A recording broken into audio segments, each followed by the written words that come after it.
Neste documentário, iremos percorrer 5 décadas que transformaram o Brasil, dos anos de 1849 ao ano de 1901, de monarquia escravocrata à república oligárquica, de colônia agrícola à nação em fase de industrialização. Nesse período crucial, a trajetória de Elias Fausto Pacheco Jordão espelha as contradições e conquistas de uma sociedade em fase de transição.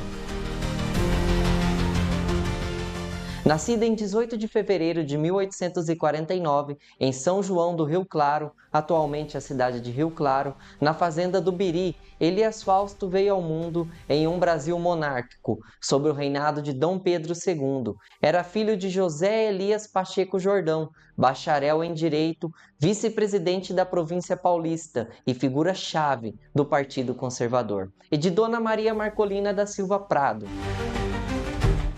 Criado entre a elite cafeeira, teve acesso privilegiado às melhores instituições de ensino da época. A família Pacheco Jordão era numerosa, com mais de 10 filhos, formando uma extensa rede de influência na sociedade paulista. Seu pai, condecorado como oficial da Ordem Imperial da Rosa e cavaleiro da Imperial Ordem de Cristo, representava o Brasil tradicional, aristocrático e conservador que dominava a política imperial. Em 1878, Elias Fausto casa-se com sua prima, Carolina Pacheco Jordão, filha do coronel Francisco de Assis Pacheco, fortalecendo laços entre importantes famílias ituanas, o que era muito comum naquele período de tempo. O casal teve 4 filhos, sendo Geraldo Pacheco Jordão, Edith Pacheco Jordão, Helena Pacheco Jordão, que mais tarde participaria ativamente das homenagens póstumas ao pai, como encontramos recortes de jornais citando seu nome, e Sebastião Pacheco Jordão. Durante a infância, Elias Fausto vive em Rio Claro, onde ele ingressa no ensino primário. Ao concluir o ensino primário, Elias Fausto muda-se para São Paulo, a capital, para estudar no seminário episcopal, mas adoece devido ao clima da capital. Com isso, ele retorna para Itu, onde continua seus estudos e inicia-se a sua preparação para o ensino superior. Em 1865, com 16 anos de idade, Elias Fausto ingressa na Escola Militar do Rio de Janeiro, permanecendo lá por 2 anos. Ao retornar para Itu, contando com 18 anos de idade, Elias Fausto abre uma casa de comércio. No entanto, sua inquietação intelectual o levou a tomar uma decisão ousada. Ele vende o seu comércio para um parente e embarca rumo aos Estados Unidos, matriculando-se na prestigiada Cornell University. Formou-se em engenharia nos Estados Unidos, na Universidade de Cornell, onde fez um curso brilhante. Antes, tinha estudado algum tempo na Escola Militar do Rio de Janeiro. Esta formação técnica no exterior, em contraste com a tradição jurídica de seu pai, representa simbolicamente a própria transformação que o Brasil vivenciava, a ascensão de uma elite técnica e empresarial que começava a desafiar as antigas estruturas imperiais. Enquanto seu pai personificava o Brasil imperial, conservador e jurídico, Elias Fausto emergia como representante de um Brasil que ansiava por progresso, modernização e conhecimento técnico. O nascimento da Companhia Ituana. Enquanto o jovem Elias Fausto inicia sua formação no exterior, seu pai realizava um feito notável em solo brasileiro. Em 30 de junho de 1870, no Paço Municipal de Itu, José Elias Pacheco Jordão, ao lado de Antônio Cândido da Rocha e Antônio de Queiroz Teles, futuro conde de Parnaíba, fundou a Companhia Ituana de Estrada de Ferro. A Lei Provincial número 34, de 24 de março daquele ano, garantia juros de 7% sobre o capital investido para os trechos Jundiaí-Itu e Itu-Sorocaba. A iniciativa estabeleceu as bases para uma empresa que revolucionaria o transporte do café do interior paulista e definiria o futuro profissional de seu filho.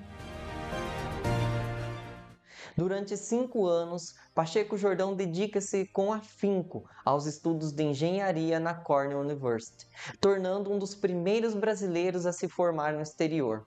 Sua trajetória acadêmica foi descrita como brilhante, concluindo o curso com destaque em 1874 e conquistando a admiração do seu professor Charles Hart. Seu período nos Estados Unidos coincide com a reconstrução americana pós-Guerra Civil e ele pôde testemunhar o poder transformador das ferrovias e da industrialização. Lições essas que marcariam a sua carreira e a sua vida, como veremos neste documentário. Em 1874, já de volta ao Brasil, Pacheco Jordão foi prontamente convocado pelo governo da província para liderar uma missão técnica, realizar uma exploração territorial e planejar o traçado de uma linha férrea entre Araras e Pirassununga. Os primeiros trilhos da Companhia Ituana, fundada por seu pai, já mostrava resultados. Após 3 anos de trabalho intenso, em 17 de abril de 1873, é inaugurada a linha férrea entre Itu a Jundiaí, sob a supervisão do engenheiro-chefe Aristides Galvão de Queiroz. Os trilhos de bitola de 1 metro não apenas facilitavam o escoamento da produção cafeeira, mas abriam um caminho para o desenvolvimento regional. A expansão estava nos planos desde o início. Então, em 17 de maio de 1872, quase um ano antes da inauguração do primeiro trecho, a companhia havia recebido autorização para prolongar os trilhos até Itaici, Capivari e Piracicaba, até então conhecida como a Antiga Constituição, a Expedição Geológica do Império. Em 1875, Elias Fausto colheu os frutos de sua trajetória acadêmica no exterior. O renomado cientista Charles Frederick Hart, seu professor na Universidade de Cornell, quando organizou a Expedição Geológica do Império, uma das mais importantes da história científica do país, fez questão de convidá-lo para integrar a equipe como secretário-geral. A expedição percorreu diversas províncias litorâneas no norte do Brasil. Elias Fausto era responsável por minuciosas anotações e observações científicas, demonstrando precisão e seriedade em seu trabalho. Como reconhecimento, Elias Fausto é nomeado redator-geral da revista do Instituto Politécnico de São Paulo. A sua saúde, sempre frágil, não resistiu ao esforço exigido pelas viagens e trabalhos de campo, e apenas após 2 anos integrando a Comissão Geológica, contrai uma grave enfermidade e ele precisa abandonar definitivamente a expedição científica. Após o retorno da expedição geológica, o Dr. Elias Fausto ministra um curso e realiza uma exposição sobre as descobertas da expedição, trazendo uma novidade para o período, ao ministrar o curso para uma turma de alunas no estado de São Paulo. Essa atitude inovadora foi uma das primeiras de seu tipo, pois até então era incomum que mulheres participassem de cursos técnicos e científicos. Esse gesto de inclusão fez de Elias Fausto um pioneiro no incentivo à educação feminina no Brasil. 1876. Nesse ano, Elias Fausto assume o cargo de Inspetor de Obras Públicas de São Paulo. Seu trabalho revolucionário incluiu algumas atividades, como a primeira escola pública moderna do Estado, sistema pioneiro de combate a incêndios, planejamento urbano inovador. Sua formação nos Estados Unidos lhe conferiu uma visão de progresso e modernidade que contrastava com as tradições brasileiras da época. Em um período em que o Brasil começava a se abrir para as influências externas, principalmente europeias, Elias Fausto trouxe consigo o pragmatismo e o espírito empreendedor americano, aplicando-os aos desafios de desenvolvimento que o país enfrentava.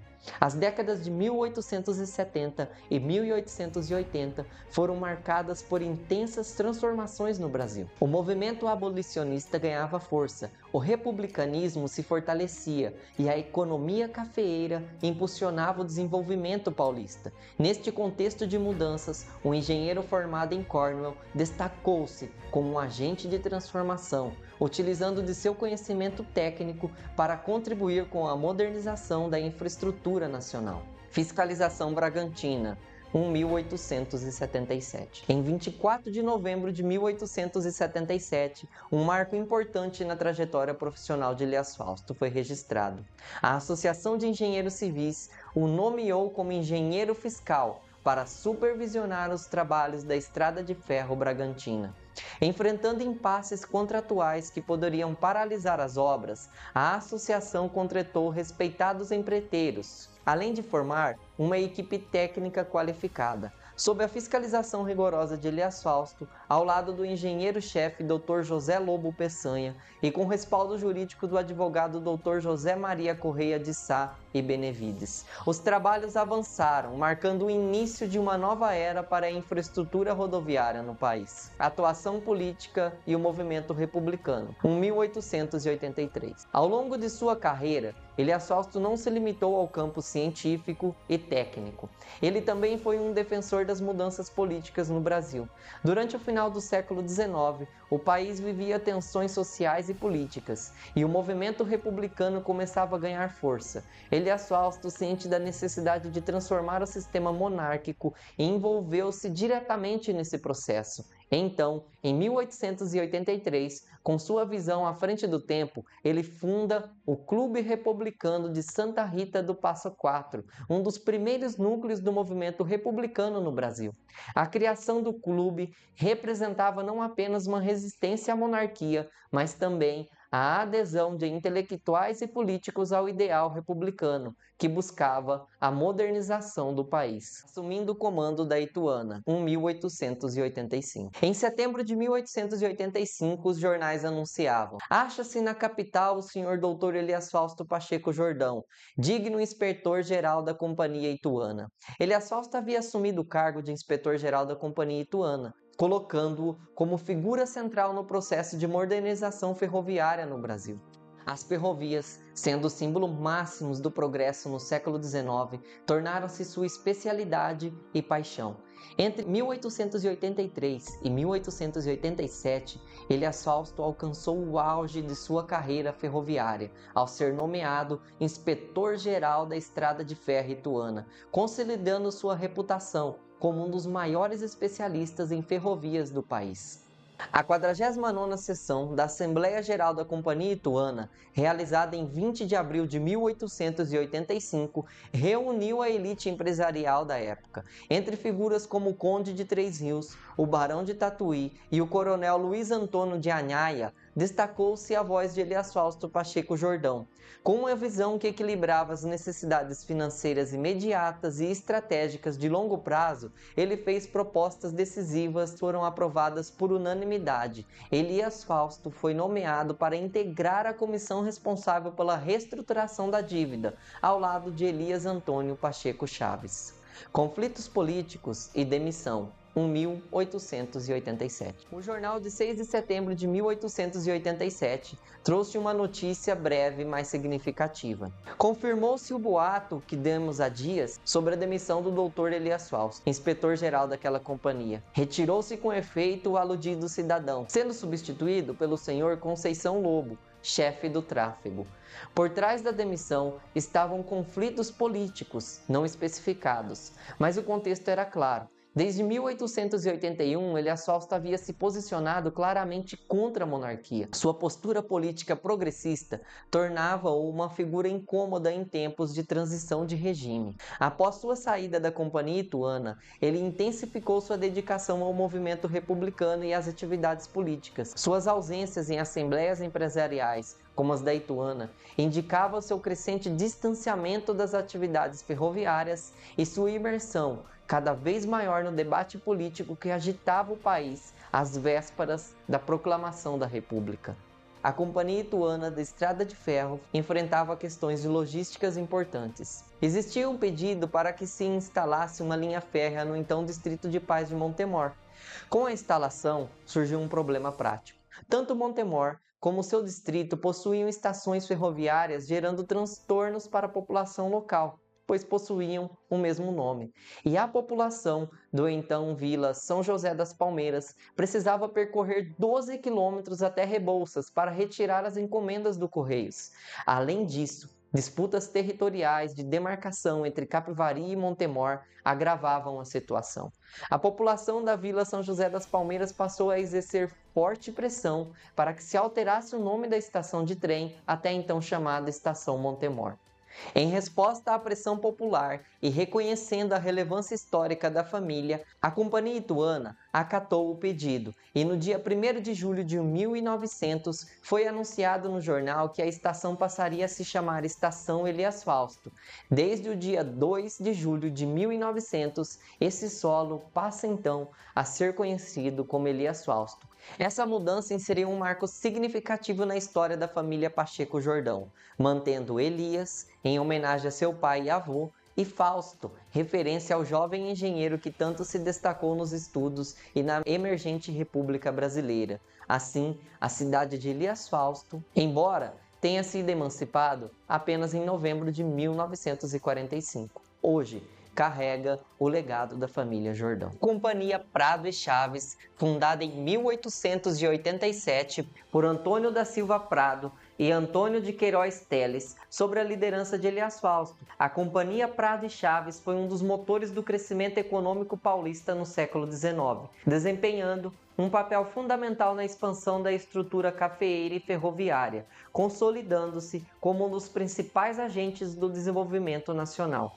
Com foco na exportação de café, a empresa era responsável pelo escoamento de 15% do café enviado ao Porto de Santos na década de 1880, movimentando contratos anuais que somavam 18 mil sacas. A companhia investiu na importação de maquinário europeu, incluindo britadeiras, trilhos e locomotivas Baldwin, com um orçamento de R$ 500 mil anuais para a modernização de suas atividades. No setor ferroviário, destacou-se pelo financiamento de grandes obras, como a Estrada de Ferro Sorocabana, R$ 2 milhões, e a Companhia Ituana, R$ 1,5 milhão, reforçando a interligação dos principais polos econômicos do estado. Vidraria Santa Marina, 1895. Elias Fausto Pacheco Jordão, figura central na industrialização paulista no século XIX, deixou um legado imortal ao fundar em 1895 a Vidraria Santa Marina, junto com Antônio da Silva Prado. A sociedade entre eles gerou uma das mais inovadoras empresas de São Paulo, refletindo a visão empreendedora e técnica de Elias Fausto, que não apenas contribuiu para o avanço da indústria do vidro, mas também teve um papel fundamental no desenvolvimento urbano da cidade.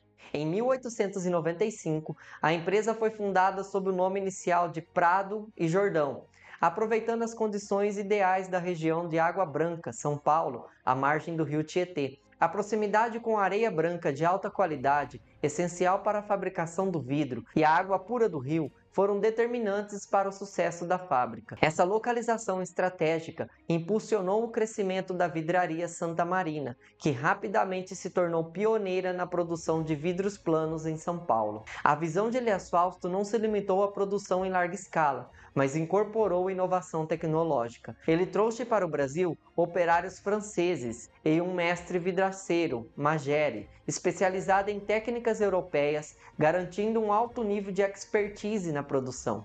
A fábrica foi também equipada com uma unidade subjacente para extração de turfa, que servia como combustível orgânico, um passo importante para reduzir custos e modernizar a produção. A Vidraria Santa Marina teve um impacto decisivo na urbanização da região. Compreendendo as necessidades de seus operários, Elias Fausto e Antônio Prado construíram um conjunto habitacional com infraestrutura básica de qualidade, incluindo água encanada, luz elétrica e carvão para os fornos domésticos. A instalação da vidraria em uma área predominantemente rural acelerou o processo de urbanização de bairros como Água Branca, Lapa, Pompeia e Freguesia do Ó, que passaram a se expandir ao redor da fábrica. A Vidraria Santa Marina foi rapidamente reconhecida e sua contribuição para a indústria paulista foi destacada pela imprensa da época, que reconheceu a capacidade de Elias Fausto de introduzir novas tecnologias e de contribuir para o desenvolvimento da economia local. Em 1901, Elias Fausto vendeu sua participação na Vidraria Santa Marina para Antônio Prado, que rebatizou a empresa como Companhia Vidraria Santa Marina, em homenagem a uma de suas filhas. Embora tenha se afastado diretamente da gestão da fábrica, o legado de Elias Fausto permaneceu vivo. Em 1960, a empresa foi adquirida pela multinacional francesa Saint-Gobain, tornando-se um gigante do setor vidreiro global. Vila Balneária de Guarujá, um marco do turismo no Brasil. Em abril de 1891, a Companhia Balneária Ilha de Santa Amaro, sob a liderança do grupo Prado e Chaves, iniciou o desenvolvimento da Vila Balneária, um projeto inovador que viria a se tornar um marco no turismo brasileiro. A localização escolhida foi a ilha de Santa Amaro, que na época fazia parte do território de Santos, e a área foi adquirida para a construção de um complexo balneário de luxo, denominado Vila Balneária, na atual praia do Guarujá, hoje Pitangueiras. O projeto da Vila Balneária foi pioneiro no urbanismo da época, sendo o primeiro complexo planejado da América do Sul, com um traçado moderno. O plano urbano incluía ruas perpendiculares e calçadas de 4 metros, estabelecendo um novo padrão para o desenvolvimento urbano.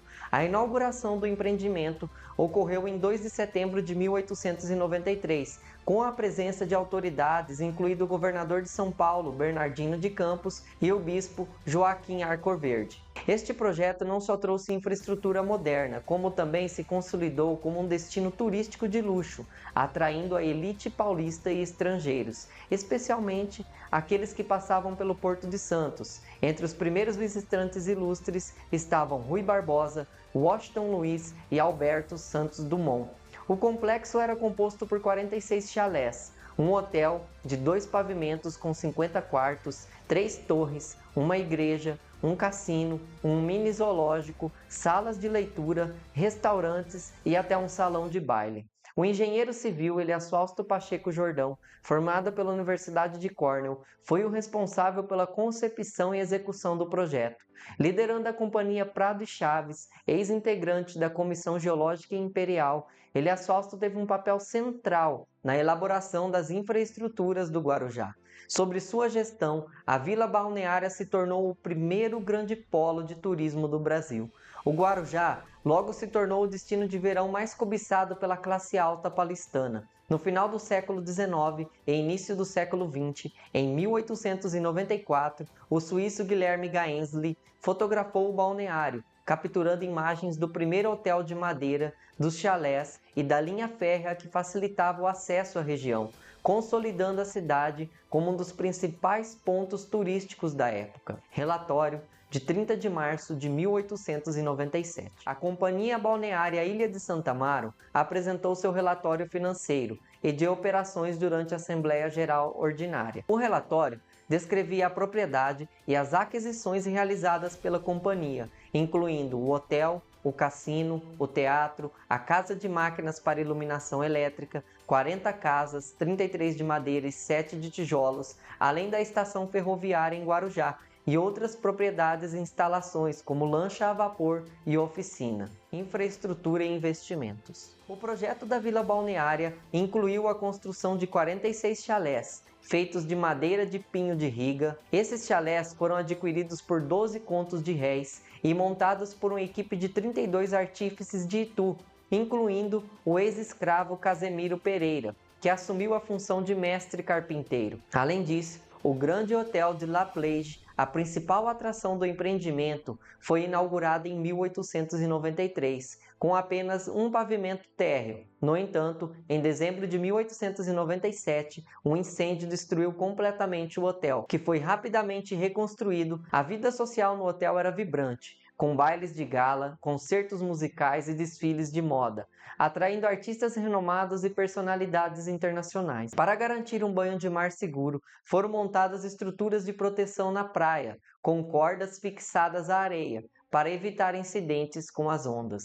transporte e infraestrutura adicional. O transporte de visitantes era feito por 2 vapores, o Cidade de Santos e o Cidade de São Paulo, que realizavam 4 viagens diárias entre Santos e Guarujá, cada um com capacidade para 250 passageiros. Complementando essa estrutura, uma linha férrea Decauville de 6 km conectando os pontos principais do balneário. Além disso, um bonde elétrico ligava Guarujá a Itapema, facilitando o deslocamento dos turistas. A usina termoelétrica, composta por 2 geradores a carvão, fornecia 24 horas de iluminação para os chalés e o hotel, garantindo conforto para os visitantes, declínio e preservação histórica.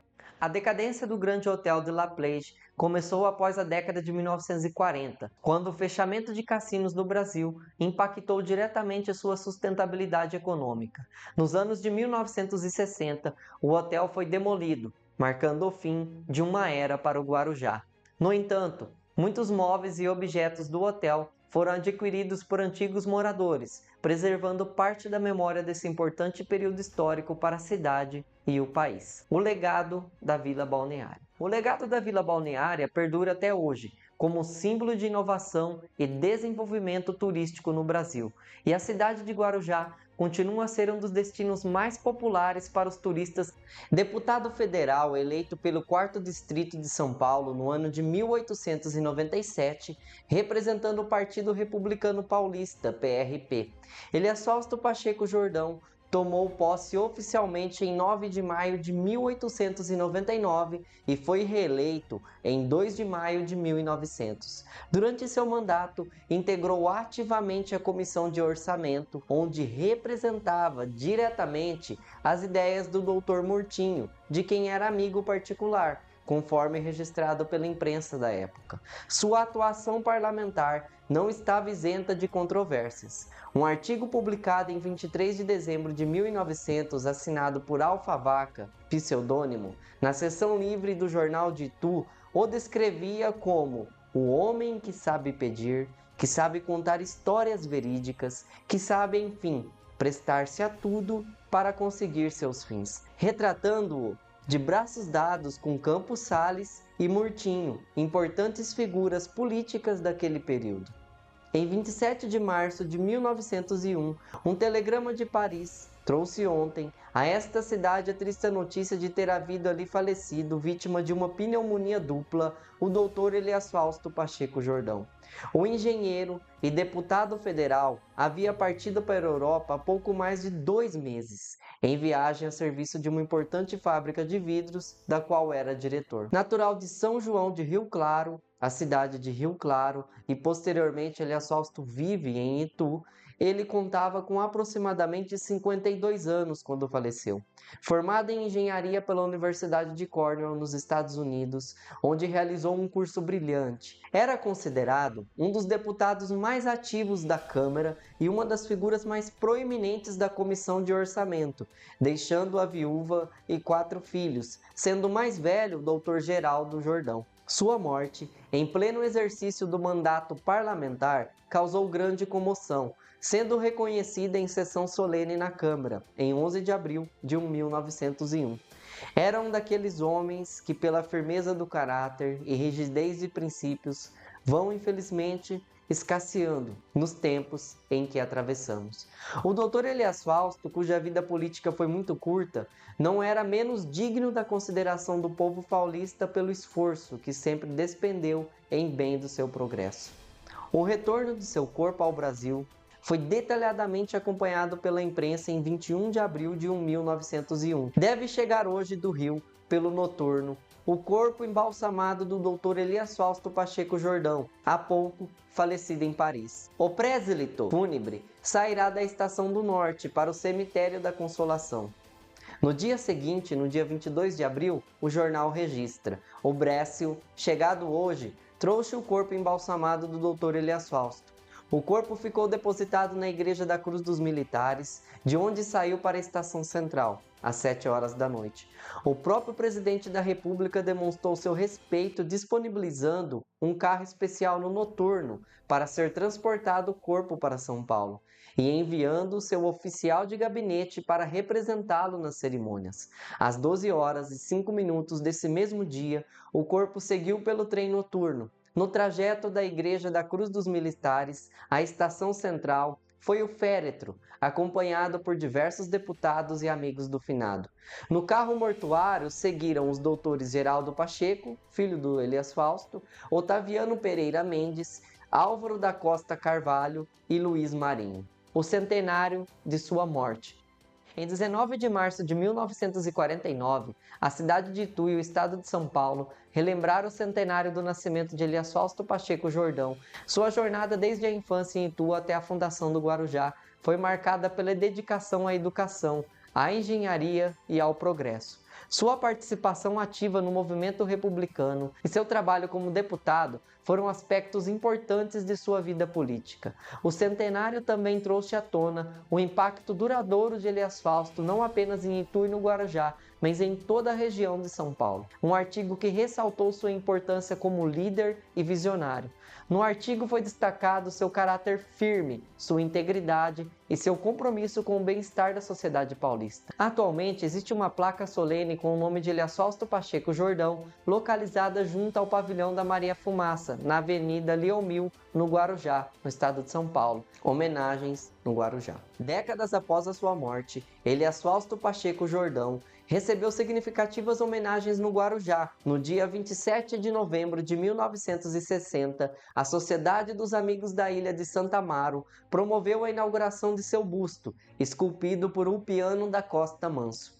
A cerimônia ocorreu junto ao pavilhão que abrigava a locomotiva Maria Fumaça, a primeira a realizar a ligação férrea entre Guarujá e Itapema. Na base do monumento, uma placa dizia: Elias Fausto Pacheco Jordão, fundador do Guarujá, fincou neste chão que amou com fé, a fé de pioneiro, os seus primeiros alicerces. No dia da inauguração, os escoteiros e bandeirantes formaram uma guarda de honra, portando bandeiras brasileiras e paulista. O busto de Elias Fausto foi descerrado pela senhora Helena Pacheco Jordão, junto com autoridades locais e representantes da Baldwin Lima Hamilton, dos Estados Unidos. Em seu discurso, Antônio Freire Júnior, vice-presidente da Sociedade dos Amigos da Ilha de Santa Amaro, ressaltou o pioneirismo de Elias Fausto, considerando-o o precursor da indústria turística em São Paulo.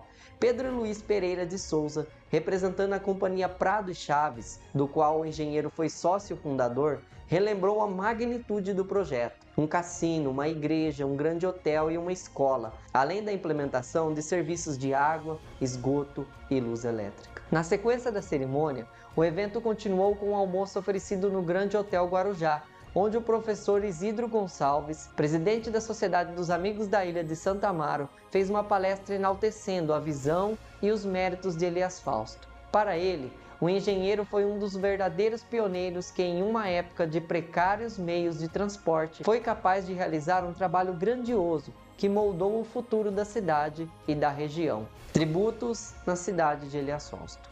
A cidade que leva seu nome também prestou significativa homenagem ao seu patrono. Foi inaugurado um busto no Largo da Matriz, em Elias Fausto. As festividades começaram às 11 horas com uma missa campal na escadaria da Igreja Matriz. Ao meio-dia, ao som de marchas executadas pela banda local, a senhora Edith Pacheco Jordão, filha do homenageado, descerrou um monumento que trazia uma placa com os dizeres: ao paulista emérito, patrono desta terra, a homenagem de sua cidade. Durante a cerimônia, o prefeito Lupercio Guedes Pinto destacou que Elias Fausto abriu as estradas de ferro, fundou cidades, fez nascer indústrias de grande valor e simbolizou em sua época o homem paulista de ação e fibra. O professor Messias Aníbal Haddad ressaltou que, como político, foi sempre respeitado e suas ideias eram acatadas. Tamanha era a objetividade que encerravam. Na mesma ocasião, uma sessão especial da Câmara Municipal inaugurou um retrato a óleo do patrono na sala de reuniões. Também foi aberta ao público a Biblioteca Sebastião Pacheco Jordão, com acervo doado pela senhora Edith Pacheco Jordão. Infelizmente, essa biblioteca hoje não existe mais. Em 30 de novembro de 2007, seus restos mortais foram trasladados de São Paulo para a cidade, como registra a inscrição que se encontra em seu túmulo aqui no cemitério Sagrado Coração de Jesus em Elias Fausto, ao Dr. Elias Fausto Pacheco Jordão, que desde 2007 repousa neste solo, homenagem da cidade ao seu patrono.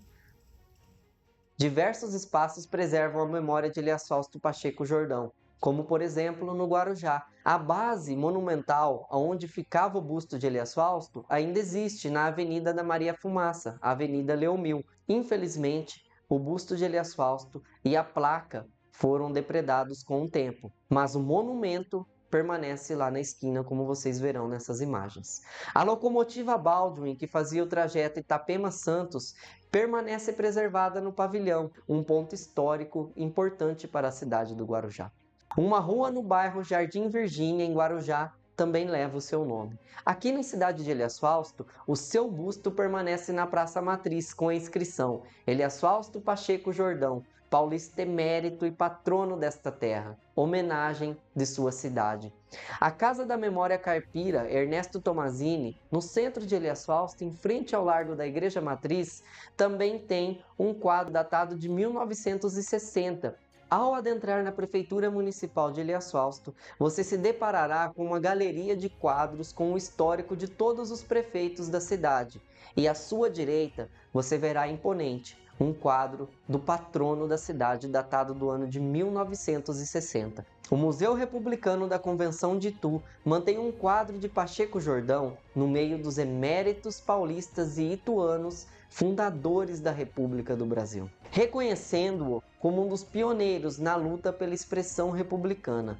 Estes monumentos e espaços preservam a memória de um homem que, como afirmou o professor Messias Aníbal Haddad, nunca buscou glórias pessoais, apenas desejava ser útil aos seus semelhantes e cujo patriotismo merece que seu nome seja sempre repetido com veneração e seus atos sejam lembrados como exemplo e estímulo para contemporâneos e gerações futuras. Assim, eu encerro esse documentário, O Legado de Elias Fausto Pacheco Jordão. A história não é construída apenas pelo que se foi, mas sim pelo que realizamos no presente e como olhamos para o futuro. A memória de Elias Fausto permanece viva, assim como a nossa, pois somos todos protagonistas das nossas próprias histórias. Construa hoje aquilo que você deseja para o seu futuro. Deixe o seu legado, assim como Pacheco Jordão deixou para o nosso município, que você possa extrair desse documentário não somente informações históricas e fatos, mas sim entender que a nossa personalidade reflete diretamente o meio ao qual vivemos e a época a qual atravessamos.